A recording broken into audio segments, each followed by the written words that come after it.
Math 1343, hypothesis test, population proportions.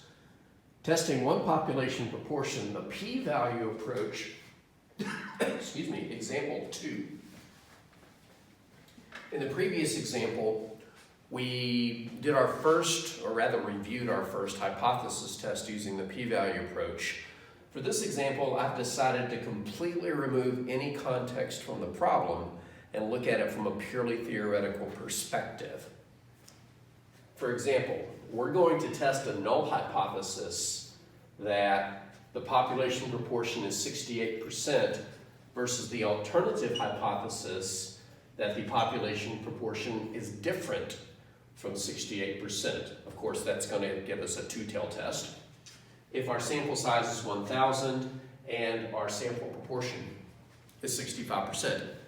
And honestly, this is the trick to doing most word problems, is to extract the information needed from it and get rid of the rest of the words, essentially making it not a word problem. And at the end, you can put it back in context. But since we have no context, we'll just do these 4 steps. And I'll also elaborate on this asterisk that was on the third step for the previous problem about calculating the area of the tail and calling it the p-value. All right, so step 1 is already done for us, but let's go ahead and document it as part of our procedure.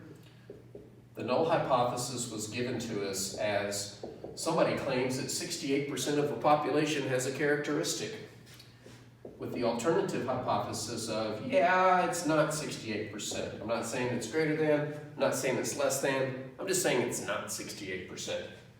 And being a not equal to means that we have a two-tail test. Now, even though we don't sketch rejection and non-rejection regions and find a critical value, we do need to know that this is a two-tail test when we get to step 3.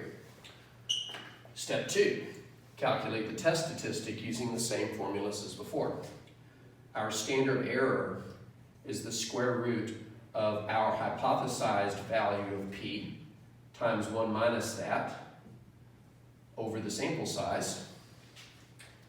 And so that will be the square root of 68%.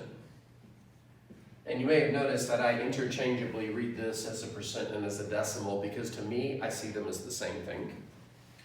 And then 1 minus 68% over our sample size of 1,000. And let's see what that is approximately. Get my calculator. All right, 38%. No, where'd I get that from?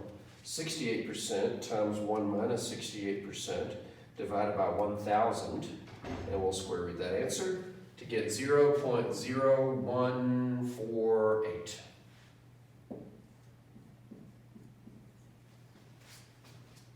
Yes. And then our test statistic is the p-hat from our sample minus the p-naught from our null hypothesis divided by the standard error. From our sample, we got 65%, so 0.65, minus the hypothesized value of 68% divided by our standard error, 0.0148. So this will be approximately, let's see, 65% minus 68%. Can't believe I just did that in a calculator. Divided by the standard error. To 4 decimal places, we get negative 2.0270. And I only say 4 decimal places because that's my normal protocol for rounding decimals when a division problem or a square root decides not to end. But what we do with this is only going to require 3 decimal places because what we do is we calculate an area. And if we use our z-chart to do that, then our z only has to have 2 decimal places. So let's go ahead and call this what it is. To 2 decimal places, negative 2.03. All right, now it's time for step 3 and the reason for the asterisk. When you are calculating the area cut off by the test statistic, in this case the area cut off, it would be a left area because of the negative z-score. Negative 2.03. If we were to calculate just this area, it wouldn't really be fair to compare it to the significance level. And we weren't given a significance level, so we are assuming 5%. Let's go ahead and write that up here. Assume the significance level alpha is equal to 5%. But if we were doing the critical value approach, where after stating the hypotheses we would sketch the rejection and non-rejection regions, there would be a left and a right tail, and this 5% would get cut in half amongst both of them. But we didn't do that, but this still represents the total area of two tails, whereas this is only a one tail area. So it's not a very fair comparison. So how do we accommodate for that? And what is this asterisk?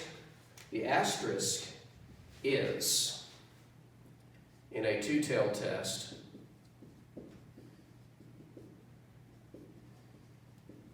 the p-value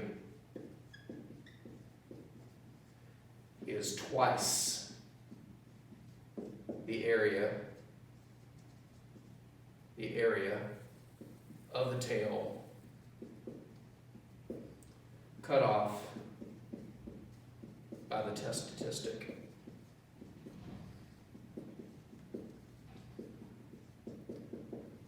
This is one of the reasons I really don't like the p-value approach, because you have to make an adjustment here depending upon the type of tail it is. It's really no different than the adjustment we make in the critical value approach when we sketch the regions and we cut off two tails and we take the significance level and split it in half, and half the area goes here, half the area goes there. It's just easy to forget to do this because at no point have we actually sketched a two-tailed picture.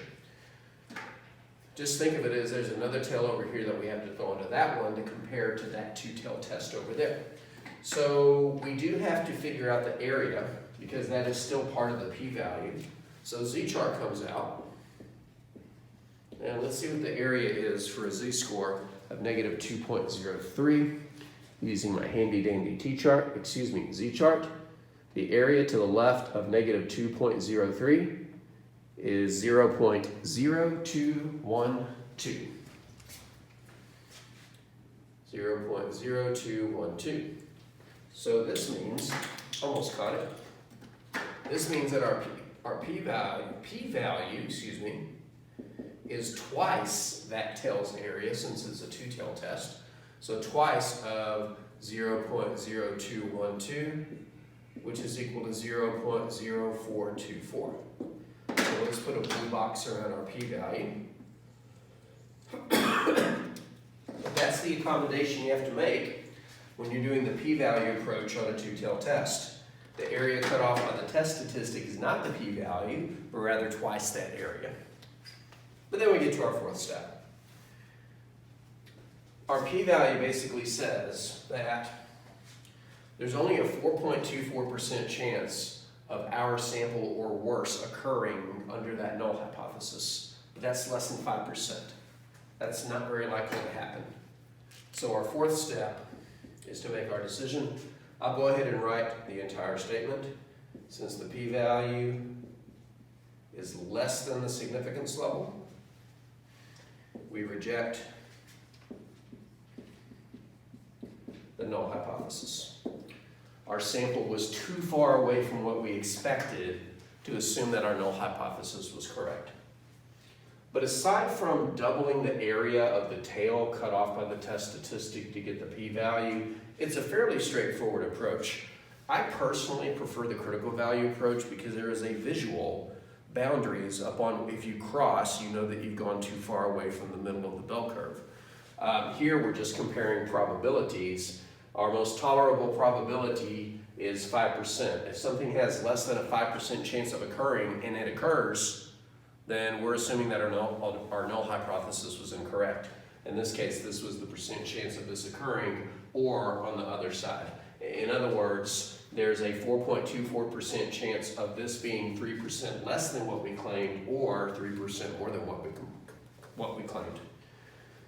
All right, so when you're doing the p-value approach, just remember, you're comparing the p-value to the significance level, and if your p-value is too small, reject the null hypothesis. And remember that the p-value is the area of the tail cut off by the test statistic, unless it's a two-tailed test, in which case it's twice that area.